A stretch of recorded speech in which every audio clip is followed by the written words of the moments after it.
ਸੁਮੇਧ ਸੈਣੀ ਉੱਪਰ ਧਾਰਾ 302 ਲੱਗਣ ਤੋਂ ਬਾਅਦ ਸੁਮੇਧ ਸੈਣੀ ਇੱਕ ਤਾਂ ਚੰਡੀਗੜ੍ਹ ਤੋਂ ਗਾਇਬ ਨਜ਼ਰ ਆ ਰਹੇ ਨੇ ਤੇ ਦੂਜੇ ਪਾਸੇ ਉਹਨਾਂ ਵੱਲੋਂ 25 ਅਗਸਤ ਨੂੰ ਸੁਣਵਾਈ ਵਾਸਤੇ ਉਹਨਾਂ ਦੀ ਇੱਕ ਬੇਲ ਜੋ ਐਪਲੀਕੇਸ਼ਨ ਆਈ ਸੀ ਐਂਟੀਸਪੇਟਰੀ ਬੇਲ ਵਾਸਤੇ ਉਹਦੇ ਉੱਤੇ ਸੁਣਵਾਈ ਹੋਈ ਪਰੰਤੂ ਫੈਸਲਾ ਰਾਖਵਾਂ ਰੱਖ ਲਿਆ ਗਿਆ ਤੇ ਹੁਣ ਇਹ ਜੋ ਫੈਸਲਾ ਸੀ ਇਹ 2 ਦਿਨ ਹੋਰ ਅੱਗੇ ਟਾਲ ਦਿੱਤਾ ਗਿਆ 29 ਅਗਸਤ ਤੇ ਪਹੁੰਚ ਗਿਆ।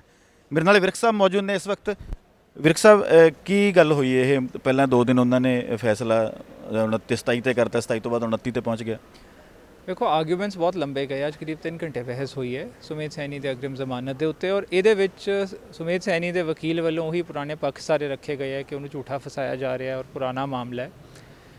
उन्होंने चीज़ों के उत्ते असी सारे इस बारी डॉक्यूमेंट्री एविडेंस लियांदी है कि किस तरह तफ्तीश के विच सुमेध सिंह सैनी ते केस सारा बिल्डअप किया गया है, किस तरह गवाहां दीयां स्टेटमेंट्स आई हैं, किस तरह वादा माफ गवाहां ने दस्सिया है कि किस तरह की इन्हें तशद्दद ढाई है कस्टडी के विच, किवें मुल्तानी नूं एलिमिनेट किया गया और किस तरह हुण इहदी कस्टोडियल इंटैरोगेशन की जरूरत है जिहदे करके इहनूं एंटीसिपेटरी बेल ना दित्ती जाए। उस तो अलावा ये भी पॉइंट आउट अज असीं कीता है कि किस तरह इन्हें अपने जिहड़ी जमानत की कंडीशन सीगियां उन्हां नूं वायलेट किया है और वो वायलेट इस तरह होया है कि इहनूं कहा सी कि तू घरों बाहर नहीं निकलना लॉकडाउन पीरियड च अनलैस मैडिकल एमरजेंसी होवे।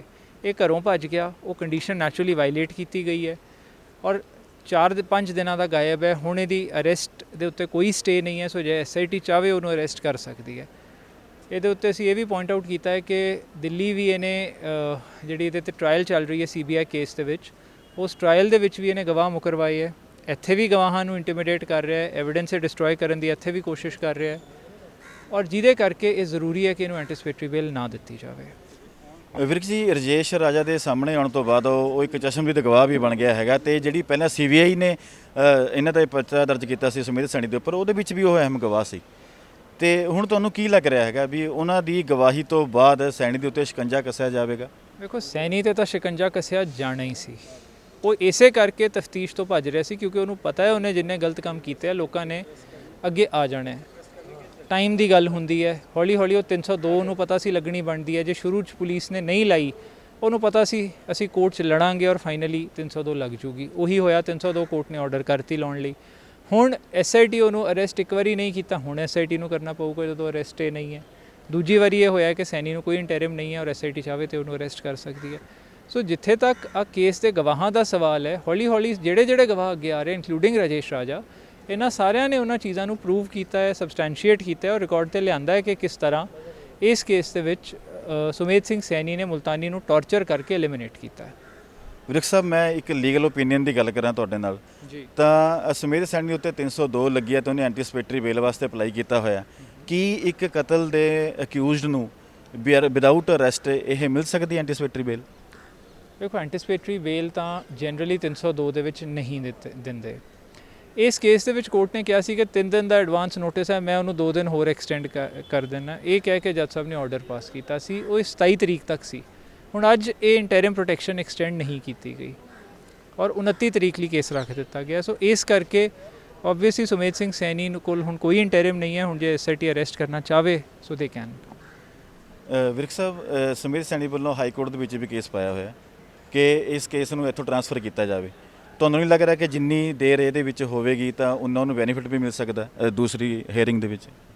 देखो बड़ी सिंपल जी गल है, सुमेध सिंह सैनी के खिलाफ वो कहता CBI ਨੂੰ तफ्तीश दे दो। CBI ने तो तफ्तीश दे के पहला परचा दिता सी, उदों सुमेध सैनी कहता सी जी ਇਹਦੀ तफ्तीश पंजाब 'ਚ हो सकती है, CBI नहीं कर सकती।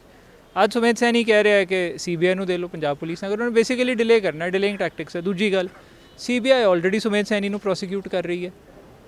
सो किते भी सुमेध सिंह सैनी के हक 'ਚ तक कुछ है ही नहीं, जो भी है वो अगेंस्ट ही है। मैनू नहीं पता सुमेध सिंह सैनी डिले करन तो अलावा या लोगों को अगे आने तो रोकण दे लई ये सारा कुछ कर रहा। उस तो अलावा तो उसका कोई प्लान है नहीं। मैनू नहीं लगता उन्होंने इस चीज़ के कोई कामयाबी मिलूगी, बट ठीक है असी अपना जोर ला रहे हैं। जो उन्होंने किते कोई इंटरिम रिलीफ मिलता भी है असी उन्होंने अपोज कर रहे हैं, टूथ एंड नेल कर रहे हैं। ਮੋਹਾਲੀ ਪੁਲਿਸ ਦੀ ਜੋ ਸਿੱਟ ਬਣੀ ਹੈ ਉਹਦੇ ਵਿੱਚ ਤੁਹਾਨੂੰ ਉਹਨਾਂ ਦਾ ਕਿਹੋ ਜਿਹਾ ਰੋਲ ਨਜ਼ਰ ਆ ਰਿਹਾ? ਐਟੀਟਿਊਡ ਕੀ ਹੈ ਉਹਨਾਂ ਦਾ? देखो इत्थे तक लिया सकते सी कि इंटरिम ना मिले, वो नहीं मिली। हुण अगे SIT ते डिपेंड करता है उन्होंने अरेस्ट करते हैं कि नहीं। उसे तो उन्होंने रोल क्लीयर हो जाऊगा तुहाडे दर्शकों के सामने भी, साडे सामने भी। मेरे ओपीनियन का कोई फर्क नहीं पैना बिकॉज अरेस्ट करन ते सारा कुछ डिपेंड करूगा, वो तो चीज़ां प्रूव होणगियां। ਹੁਣ 29 ਤਰੀਕ ਨੂੰ ਫੈਸਲਾ ਹੋ ਜਾਏਗਾ जी 29 तरीक ਨੂੰ ਇਹਦੇ ਤੇ फैसला है। ਸੋ ਪ੍ਰਦੀਪ ਵਿਰਕ ਜੀ ਨੇ ਦੱਸਿਆ ਹੈਗਾ ਕਿ 29 ਤਰੀਕ ਨੂੰ ਇਸ ਚੀਜ਼ ਦਾ ਜੋ ਫੈਸਲਾ ਹੈ ਉਹ ਸਾਹਮਣੇ ਆਵੇਗਾ, ਕਿਉਂਕਿ 25 ਤਰੀਕ ਨੂੰ ਸੈਣੀ ਦੇ ਉੱਤੇ 302 ਲੱਗਣ ਤੋਂ ਬਾਅਦ ਉਹਨਾਂ ਦੇ ਕਾਉਂਸਲ ਵੱਲੋਂ ਇਹ ਉੱਥੇ ਐਂਟੀਸਪੇਟਰੀ ਬੇਲ ਵਾਸਤੇ ਅਪਲਾਈ ਕੀਤਾ ਗਿਆ ਸੀ, ਤੇ ਜੋ ਕਿ ਪਹਿਲਾਂ 27 ਤਰੀਕ ਤੇ ਹੁਣ 29 ਤਰੀਕ ਦੇ ਉੱਤੇ ਫੈਸਲਾ ਰਾਖਵਾਂ ਰੱਖ ਲਿਆ।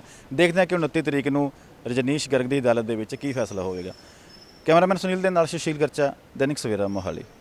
All world open challenge 17 time gold medalist Miyan Rafiq Mohammad, पंडित, मौलवी, बेगम, तांत्रिक, इन्हां चोरा ठग्गां तो सावधान।